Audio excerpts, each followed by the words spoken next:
Hello friends, आपल्या सर्वांची आवडती मालिका तुझ्या सोबतीने या मालिकेच्या आजच्या रविवार 5 एप्रिलच्या एपिसोडमध्ये एकानंतर एक जबरदस्त ट्विस्ट आले आहेत आणि शेवटी तायडीचा प्लॅन यशस्वी ठरलाय।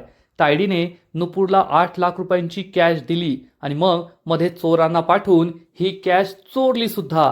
पोलिसांना बोलवलं, नुपूरवर संशय घ्यायला लावला आणि मग पोलिसांनी नुपूरच्या घरची झडती घेतली आणि हे 8 लाख रुपये नुपूरच्या घरीच सापडले आहेत। हा सगळा तायडीचाच प्लॅन होता। कदाचित नंतर तायडीने हे 8 लाख रुपये मीनाकडे दिले, मीनाने ते घरात लपून ठेवले आणि आता पोलिसांना ही 8 लाख रुपयांची कॅश नुपूरच्या घरातच सापडली आहे। त्यामुळे नुपूरनेच चोरी केली आहे हे सिद्ध झालंय आणि मल्हारच्या नजरेसमोरच पोलिसांनी नुपूरच्या हातात बेड्या घातल्यात। नुपूरला पोलिसांनी अटक केली आहे। आता नुपूर विरुद्ध समोरासमोर पुरावा सापडलाय। मग मल्हार नुपूरला निर्दोष कसं सिद्ध करणार? तो नुपूरला या सगळ्या प्रकरणातून सोडू शकेल का? तायडीचा प्लॅन यशस्वी होणार का? हे सगळं पाहणं खूप इंटरेस्टिंग असणार आहे। मग हे सगळं घडलं तरी कसं हे जाणून घेण्यासाठी हा व्हिडिओ शेवटपर्यंत नक्की पहा। फ्रेंड्स, आजच्या एपिसोडच्या सुरुवातीलाच तायडीने नुपूरला 8 लाख रुपयांची कॅश असलेली सूटकेस दिलेली असते आणि इव्हेंटच्या ठिकाणी घेऊन जायचं असं तिला काम सांगितलेलं असतं। तर नुपूर ही तायडीला विचारते, पण मॅम, तुम्ही माझ्यावर इतकी मोठी जबाबदारी का सोपवताय? तायडी सांगते, आपल्या व्हेंडर्सला 8 लाख रुपयेच कॅश पेमेंट हवं आहे आणि आता ऑफिसमध्ये कुणीच नाहीये, म्हणून तुला ही जबाबदारी घ्यावी लागेल। तुला ही कॅश घेऊन आपल्याबरोबर जावं लागेल। नुपूर म्हणते, सॉरी मॅम, मी इतकी मोठी जबाबदारी नाही घेऊ शकत, मी हे पैसे घेऊन जाणार नाही। तायडीला खूप राग येतो। तायडी चिडून म्हणते, नुपूर, तू एक गोष्ट विसरतीये, मी फक्त मल्हारची मोठी बहीण नाहीये, तर या ऑफिसची, या बिझनेसची मालकीने आणि मी तुला ऑर्डर देतीये हे पैसे घेऊन जायचे। नुपूर चिडून म्हणते, मॅम, कदाचित तुम्ही सुद्धा विसरताय की मी या कंपनीमध्ये हेड शेफ आहे आणि माझ्या जॉब प्रोफाईलमध्ये हे काम येत नाही। तुम्ही मला जबरदस्ती करू शकत नाही। तुम्ही मला केटरिंग रिलेटेड काही सांगा, ते काम करायला मी तयार आहे, पण हे कॅश घेऊन जाण्याचं काम मी करणार नाही। तुम्ही मला तशी जबरदस्ती करू शकत नाही। असं म्हणून नुपूर जाऊ लागते। तायडीला समजतं नुपूरला खाक्या दाखवून काही फायदा नाहीये आणि तायडी मग तिला ब्लॅकमेल करते। ती नुपूरला म्हणते, नुपूर, मला पटतंय हे तुझं जॉब प्रोफाईल नाहीये आणि मी तुझ्यावर जबरदस्ती नाही करू शकत, परंतु कमिटमेंट नावाची सुद्धा एक गोष्ट असते। तू या कंपनीत काम करते, या कंपनीमुळे, येथील पगारामुळे तुझं घर चालतं, तुला आणि तुझ्या कुटुंबाला 2 वेळचं खायला मिळतं। त्यामुळे जर कंपनी आपल्यासाठी एवढं काही करते तर आपण सुद्धा कंपनीचं काही देणं घेणं लागतो। कंपनीसाठी आपण आपल्या जॉब प्रोफाईलच्या व्यतिरिक्त सुद्धा काहीतरी करायला हवं आणि त्यामुळेच मी तुला रिक्वेस्ट करतेय, नुपूर, हे पैसे घेऊन जा। तू जर हे पैसे घेऊन गेलीस तर खूप मदत होईल, नाहीतर आपल्या इव्हेंटच्या ठिकाणी प्रॉब्लेम होईल। शेवटी निर्णय तुझा आहे। तुला जर ही कॅश घेऊन जायची नसेल तर ठीक आहे, पण तुला स्वतःलाच वाईट वाटेल की तू खूप मोठी चूक केली आहे आणि कंपनीला तुझी गरज होती, पण तू ही गरज पूर्ण नाही केलीस।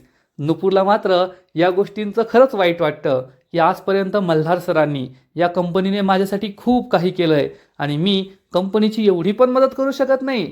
नुपूर खरंच इमोशनल ब्लॅकमेल होते। तर तायडी तिला समजावून सांगते, नुपूर, जर तुला जायचं असेल तर मी सगळी व्यवस्था करेल, घाबरण्याची काही गरज नाहीये। मी काय तुला असं रिक्षाने नाही पाठवणार आहे, तू कंपनीच्या गाडीत जा, सगळं काही सेफ आहे। इव्हेंटच्या ठिकाणी पोहोचली की दीपच्या हातात बॅग देऊन टाक, त्याला पैसे देऊन टाक, काही प्रॉब्लेम होणार नाही। नुपूरचा नाईलाज होतो। नुपूर ही बॅग उचलते आणि तेथून बाहेर पडते आणि लगेचच तायडी ही आपल्या माणसांना कॉल करून सांगते, सगळं काही ठरल्याप्रमाणे होतंय, जागेवर जाऊन थांबा। आणि मग नुपूर ही आपल्या कंपनीच्या गाडीत बसलेली असते। ड्रायव्हर गाडी चालवत असतो। नुपूर खूप टेन्शनमध्ये असते। ही 8 लाख रुपयांची कॅश मी घेऊन जातीये, पण माझ्या काळजात खूप धडधड होतीये, खूप भीती वाटतेय। कधी एकदा मी त्या इव्हेंटच्या ठिकाणी पोहोचते आणि हे पैसे दीप सरांच्या हाती देते असं तिला वाटत असतं आणि गाडी खूप स्लो चालली आहे, म्हणून ती ड्रायव्हरला म्हणते, ड्रायव्हर दादा, गाडी थोडी फास्ट चालवा, आपल्याला पोहोचायला उशीर होईल। ड्रायव्हर म्हणतो, ठीक आहे मॅडम, आणि ड्रायव्हर गाडी जोरात चालवतो। गाडी एका वळणावरून पास होते आणि तेथेच तायडीने पाठवलेले गुंड उभे असतात. गुंड ही गाडी पाहतात आणि म्हणतात, अरे पहा, ही तीच तर गाडी आहे, चल कर सुरू गाडी. आणि हे गुंड या गाडीचा पाठलाग करू लागतात. थोड्याच वेळात ते गाडीच्या पुढे येतात आणि गाडी झिगझॅग झिगझॅग अशी नागमोडी चालू लागतात. त्यामुळे ड्रायव्हर सुद्धा घाबरतो आणि ड्रायव्हर सुद्धा गाडी झिगझॅग झिगझॅग अशी चालू लागतो. नुपूर विचारते, ड्रायव्हर दादा हे काय करताय, गाडी अशी का चालवताय? तर ड्रायव्हर सांगतो, मॅडम ते समोर पहा ना, ते मोटरसायकलवाले सुद्धा अशीच गाडी चालवताय. नुपूर खूप घाबरते.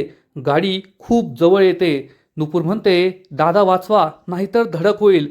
आणि त्याच वेळेस ड्रायव्हर हा या मोटरसायकलला वाचवण्यासाठी गाडी एका बाजूला जोरात वळवतो. त्यामुळे नुपूर ही दरवाजावर जाऊन आदळते आणि गाडी ही एका झाडाला जाऊन धडकते.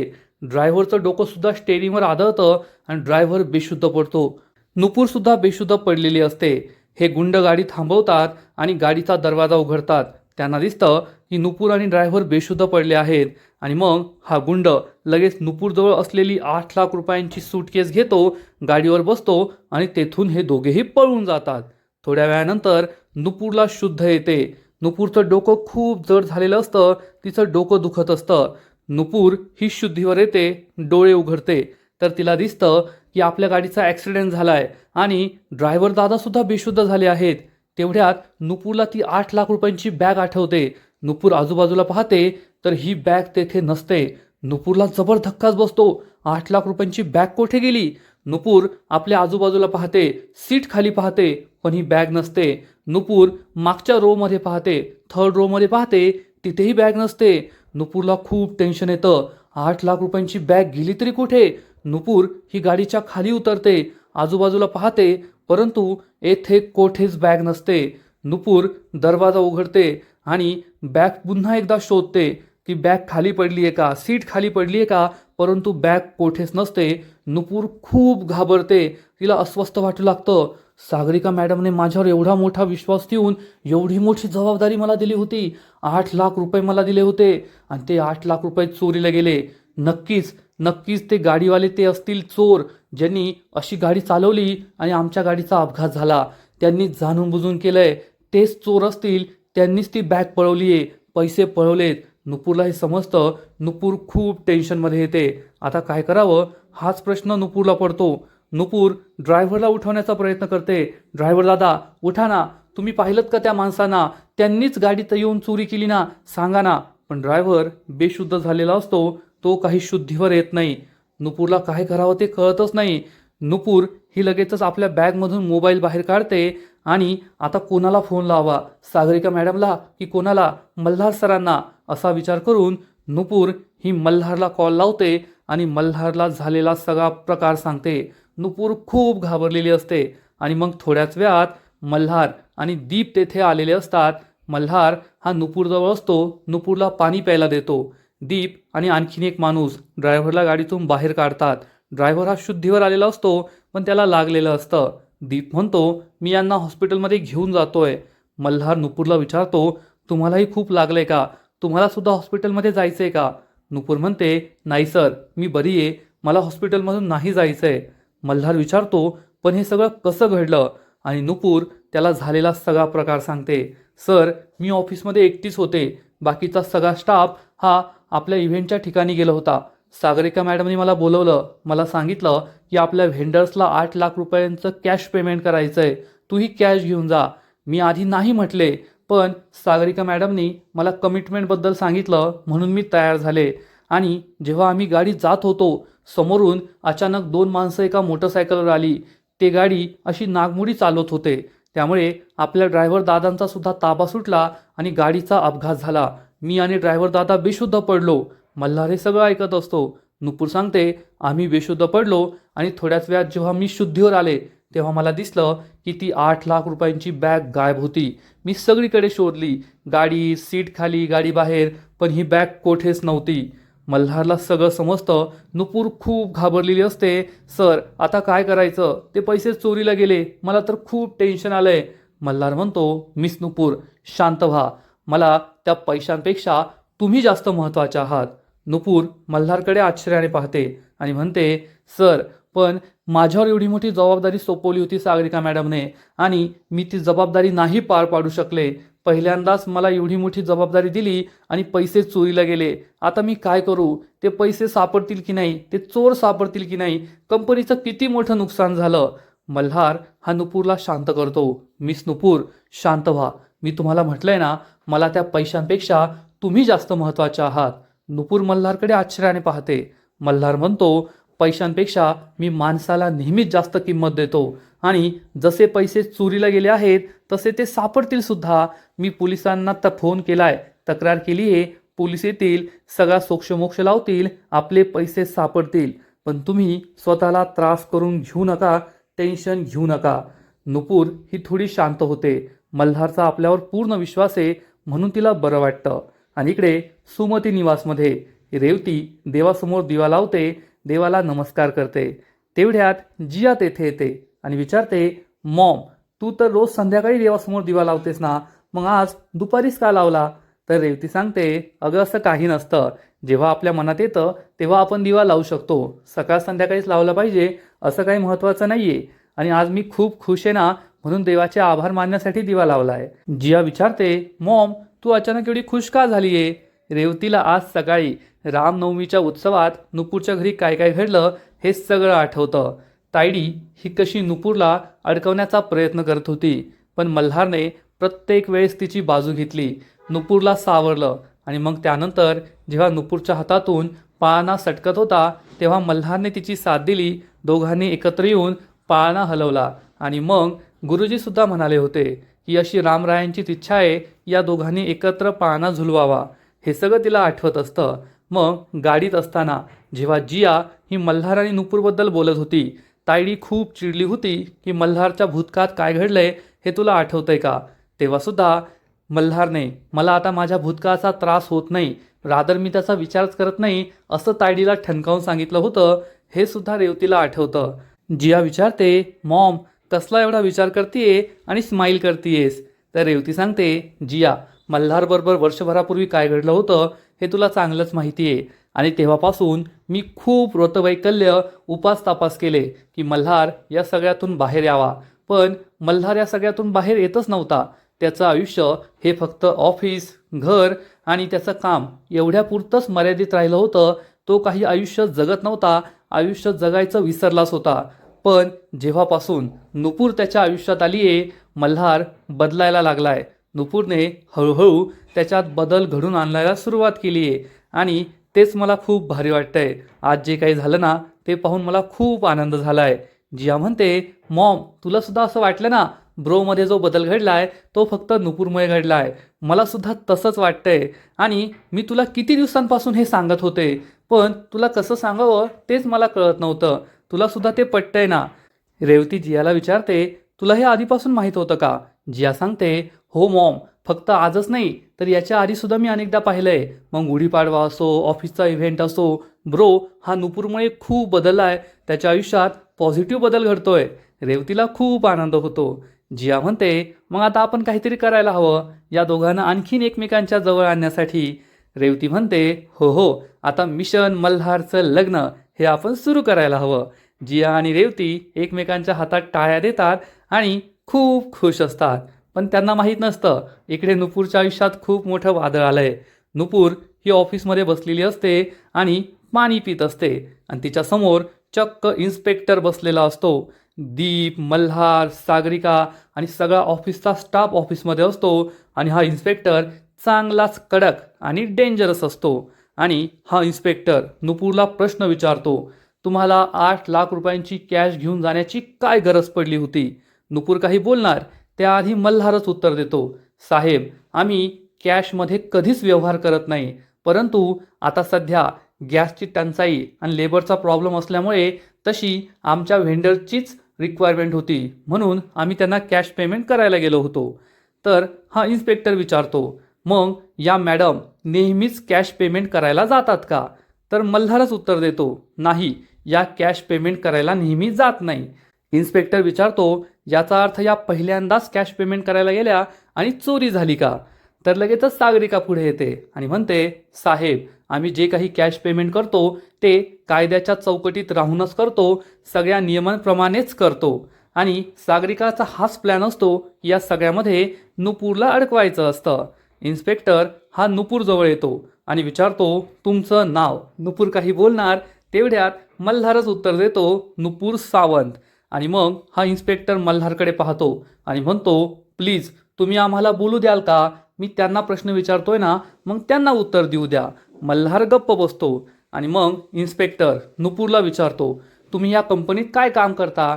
नुपूर सांगते, मी येथे हेड शेफ आहे.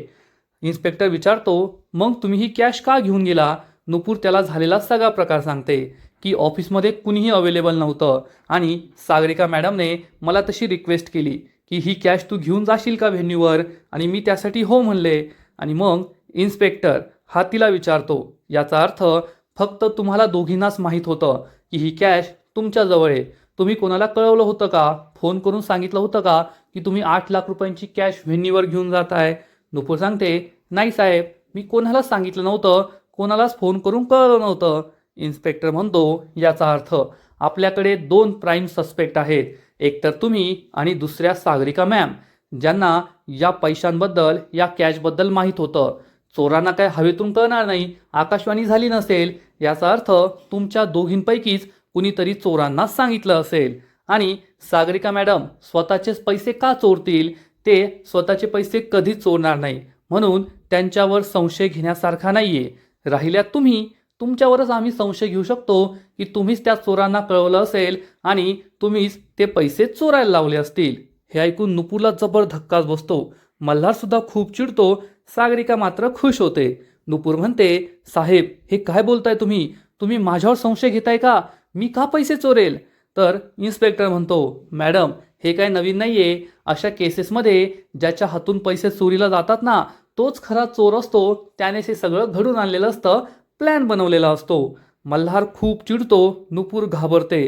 तर सागरिका म्हणते, हो साहेब, मी सुद्धा अशा अनेक बातम्या ऐकल्या आहेत की ज्याच्या हातून चोरी घडते ना, तोच या सगळ्या मागे असतो, त्यानेच प्लॅन बनवलेला असतो. आणि तेवढ्यात इन्स्पेक्टर उभा राहतो आणि म्हणतो, आम्हाला आता मिस नुपूरवरच संशय आहे, त्यांनीच ही चोरी केलेली असावी. पण मल्हार या इन्स्पेक्टरला ठणकावून सांगतो, नाही साहेब, मिस नुपूर चोरी करू शकत नाही, माझा त्यांच्यावर पूर्ण विश्वास आहे. इन्स्पेक्टर मल्हारला विचारतो, एवढा विश्वास? तुमचा त्यांच्यावर एवढा विश्वास आहे का? मल्हार म्हणतो, हो, माझा मिस नुपूरवर पूर्ण विश्वास आहे.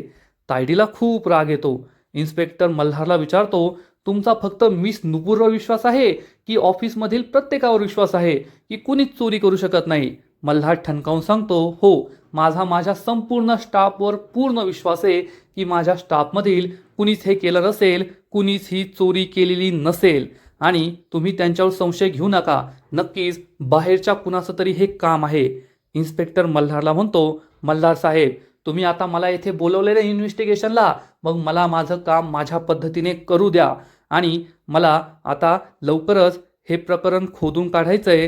कोण खरं बोलतोय, कोण खोटं बोलतोय, कोणी चोरी केली आहे, हे मी शोधून काढणारच.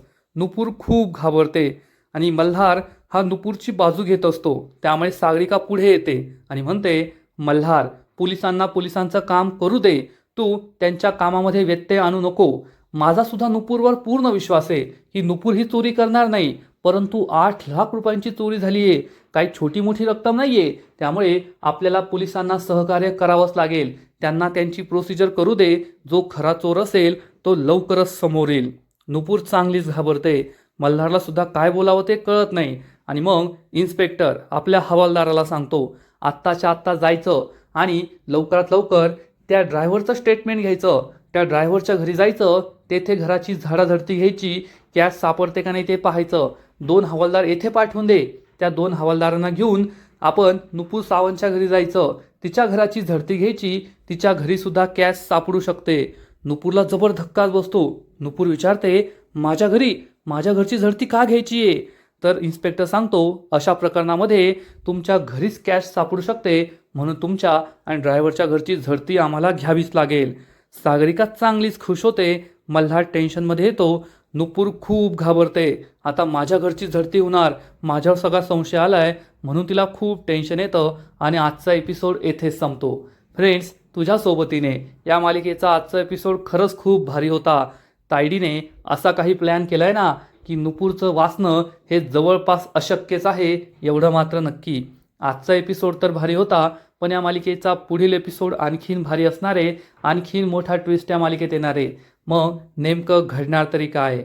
तर फ्रेंड्स, पुढील एपिसोडमध्ये आपण पाहू की पोलीस नुपूरच्या घरी झाडाझडती घेण्यासाठी आलेले असतील.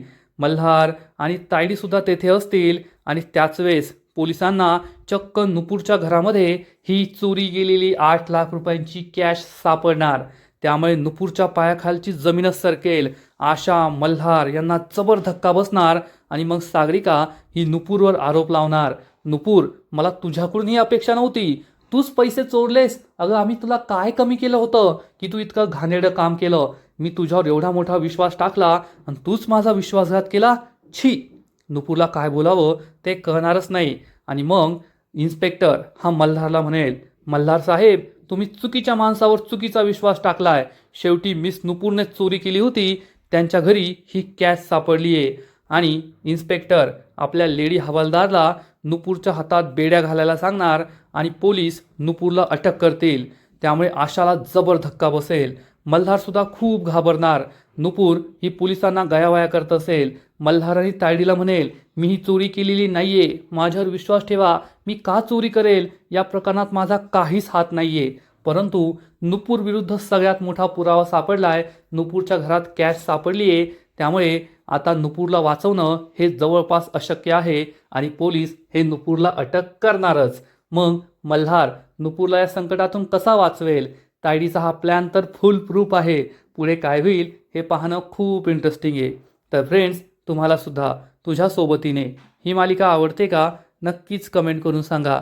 आणि या मालिकेचे असेच नवीन नवीन एपिसोड, नवीन नवीन अपडेट सर्वात आधी पाहण्यासाठी व्हिडिओला लाईक करा, शेअर करा, चॅनलला सबस्क्राईब करून बेल आयकॉनवर क्लिक करा. म्हणजे या मालिकेचे नवीन नवीन एपिसोड तुम्हाला सर्वात आधी पाहायला मिळतील. खूप खूप खूप धन्यवाद.